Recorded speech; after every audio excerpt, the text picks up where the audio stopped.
Olá pessoal, vamos dar continuidade agora ao nosso capítulo 3. Havíamos parado nesse slide, onde estávamos falando sobre os diversos modelos de gabinetes existentes. E focando que o gabinete nada mais é do que uma caixa onde armazenamos as principais peças de um microcomputador. Dando continuidade, vamos falar agora sobre a CPU, que muita gente acha que a CPU é nada mais nada menos que o gabinete, né, pessoal? Que é uma coisa errada, que o gabinete é aquela caixa onde armazena as informações. Já a CPU, que vem é uma palavra vinda do inglês, que significa Central Processing Unit, em português seria UCP, Unidade Central de Processamento, que nós conhecemos popularmente como processador. É ela que é responsável pela manipulação dos dados e a execução de programas, e principalmente operações matemáticas. Dentro do processador da nossa CPU, encontra-se duas partes principais, uma que é a UC e outra que é a ULA. Vamos ver algumas imagens melhor sobre a CPU para que nós possamos entender melhor. Hoje, duas marcas dominam o mercado. Uma é a AMD, hoje com os seus processadores da linha Athlon 64, e outra são os processadores Intel, com a sua linha de geração i, com o i3, o i5 e o i7. Então as imagens aqui são os processadores mais modernos que nós temos hoje na atualidade. Ok? Vamos dar continuidade. Falando sobre os dois dispositivos encontrados dentro do processador, um deles é a UC, que é a unidade de controle. Essa, pessoal, é a unidade responsável pelo tráfego e o gerenciamento de dados no computador. É um conjunto de circuitos lógicos, tá, que são encarregados de fazer toda a transferência de dados, de trabalho, quando o usuário está trabalhando com uma imagem, quando ele está gravando um CD, quando ele está navegando na internet. Todos esses processamentos estão sendo feitos dentro da parte da UC, lá no processador. Já a outra unidade, que é a ULA, que é a unidade lógica aritmética, ela é responsável por todos os cálculos aritméticos de adição, subtração, multiplicação e todas as operações lógicas que requerem algum tipo de cálculo. Seja esses uma planilha, um gráfico, todas essas operações são feitas no processador na parte da ULA. Ok? Dando continuidade, nós vamos falar sobre as memórias. O que é memória? Memória, ao pé da letra, é tudo aquilo capaz de armazenar algum tipo de informação. No computador, essa informação nada mais é do que um programa, um texto. Então, pessoal, a memória é a parte do computador capaz de armazenar algum tipo de informação. Exemplo, o pendrive. O pendrive armazena informação. Então, o pendrive é um tipo de memória. O HD do computador é um tipo de memória. Vamos ver alguns tipos de memórias que existem. Existem, na verdade, pessoal, somente dois tipos de memórias. Um, que são as memórias principais, e em segundo, as memórias secundárias. Então, quando perguntar quantos tipos de memórias existem? Existem dois tipos de memórias. As memórias principais e as memórias secundárias. As memórias principais, pessoal, é a parte de uso interno do computador. E, por sua vez, ela se subdivide em duas outras partes, que são a memória RAM e a memória ROM. A memória RAM é a memória de uso aleatório do computador. Entendeu? É aquela memória que pode ser gravada, desgravada e pode ser lida a qualquer momento no computador. Porém, ela é uma memória volátil.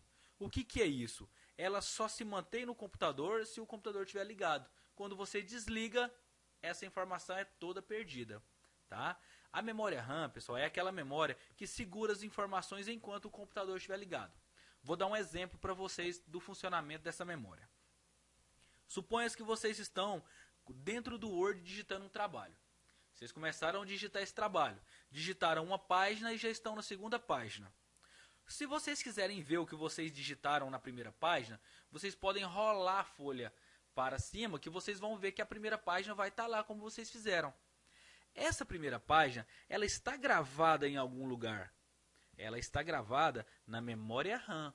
É a memória RAM que está mantendo essa página salva, mesmo se você não tiver salvado esse arquivo seu no HD ou em um pendrive. Mas o que acontece se a energia acabar? Você vai perder todas essas informações que você digitou. Então, pessoal, é um exemplo que vocês possam entender o funcionamento dessa memória RAM, ok? Já a memória ROM é a memória somente de leitura. Tá? Essa memória ela já vem gravada de fábrica. E ela não pode ser gravada e nem desgravada, mas pode ser lida. Essa memória, pessoal, é muito conhecida como memória BIOS. Tá? Que muitos, pessoal que já tiver um certo conhecimento, ela é aquela memória que pode ser lida através do setup da máquina. Tá bom? Dando continuidade, vamos ver sobre as memórias secundárias. Também chamada de memória auxiliar ou externa. Este termo define qualquer dispositivo que possa ser utilizado para armazenar informações, podendo ser apagado sempre que o usuário achar necessário. Aqui é os casos dos pendrivers, do CD, do DVD, entendeu? É o caso do HD. Vamos ver alguns exemplos? Olha os exemplos que nós temos. Os discos flexíveis, que são os antigos disquetes, o disco rígido, o pendriver, todos eles são memórias secundárias, tá? Eles não precisam estar conectados no computador para armazenar informações e nem depende do computador ligado para que essas informações se mantenham gravadas nele, ok? Dando continuidade, todo esse conteúdo que nós já vimos nesse vídeo forma a estrutura básica dos computadores digitais. Vamos ver como é essa estrutura? Essa estrutura ela é formada pelo processador, né, que é a nossa unidade central de processamento. Lembra que dentro do processador nós tínhamos a UC e a ULA. Olha, estão os dois aqui, ó, comunicando um com o outro. E aí pode haver tanto a entrada de dados quanto a saída de dados. E ao mesmo tempo que processa, pode armazenar na memória. Vamos ver isso de forma mais ilustrada nesse próximo exemplo.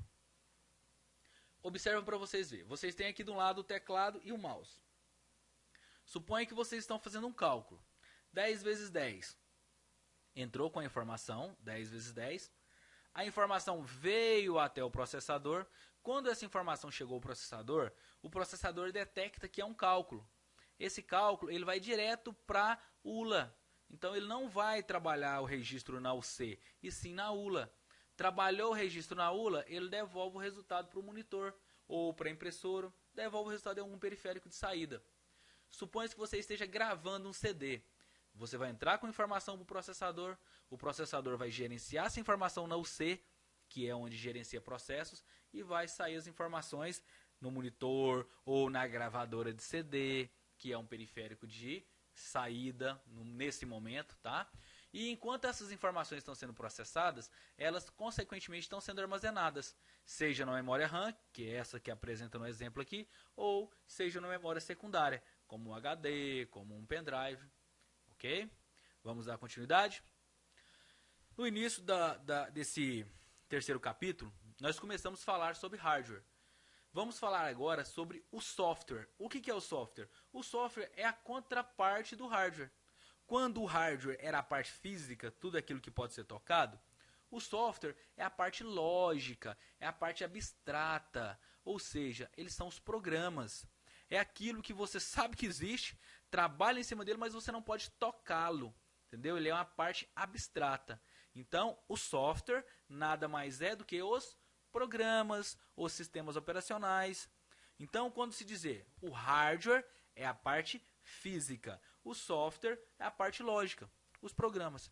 Então, nas telas, nós temos alguns exemplos de alguns programas aqui para vocês. Navegadores, nós temos antivírus, nós temos alguns comunicadores instantâneos, todos são programas, ok? Com o acúmulo de conhecimento na área de software, programas, foram desenvolvidas as chamadas linguagens de programação. Essas linguagens de programação, pessoal, elas foram desenvolvidas para facilitar o trabalho das pessoas que trabalham com programação, tá? E então foram desenvolvidas duas linguagens de programação: as linguagens de alto nível e as linguagens de baixo nível. Bastante atenção para vocês compreenderem essas duas linguagens. Existem dois tipos de linguagem de programação: linguagens de alto nível e linguagens de baixo nível. Vamos ver sobre elas.